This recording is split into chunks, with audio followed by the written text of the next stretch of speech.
Wah, parah dan gila banget nih episode. Lagi-lagi Bu Rita nih bikin ulah. Cuman gara-gara nggak pengen hartanya Pak Rahmat jadi milik Nando, ia memesan ular buat mencelakai Pak Rahmat dan meminta Gania buat otak-atik mobil Pak Rahmat sehingga Bu Rita bisa memuluskan aksinya.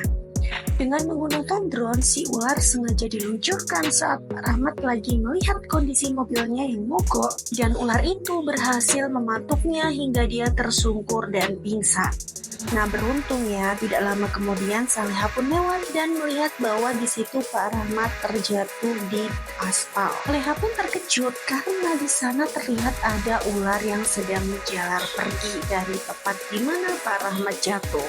Hingga pada akhirnya Saleha ini segera membawanya ke rumah sakit dan bergegas memberitahu Bu Heni. Bu Heni sangat sedih ketika mendengar bahwa Pak Rahmat mengalami kecelakaan akibat dipatuk ular dan kondisinya cukup kritis. Nando pun yang melihat Bu Heni sedang menangis bertanya ada apa, dan saat itulah mereka menjelaskan bahwa Pak Rahmat sedang di rumah sakit dan dalam kondisi kritis dan meminta untuk Nando bisa membesuknya segera. Jangan sampai Nando menyesal karena dendam yang ia tanam dalam hatinya. Tapi Nando bilang bahwa ia terlalu sibuk sehingga tidak punya waktu untuk membesuk. Semakin dibujuk, semakin Nando ini gerah ya, dan ia pun segera beranjak dan hendak pergi. Saat ia ingin memacu mobilnya, disitulah Saleha mencegahnya. Saleha bilang ia hanya akan pergi kalau Nando mau membesuk Pak Rahmat. Akhirnya Nando pasrah. Ia pun mengalah, mau gak mau ia mengantarkan Saleha dan ibunya ke rumah sakit untuk menjemput Pak Rahmat.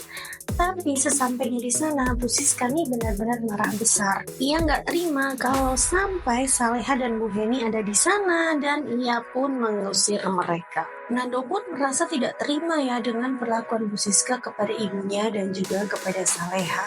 Hingga akhirnya terjadilah adu mulut di sana. Nah, episode kali ini memang cukup bikin gerah ya. Kita bakal pantengin apakah pada akhirnya Nando ini bakal bisa luluh ya.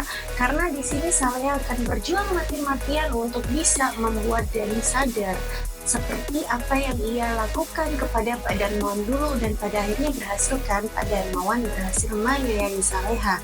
Ia pun juga ingin Nando bisa menyayangi Pak Rahmat seperti ayah kandungnya sendiri.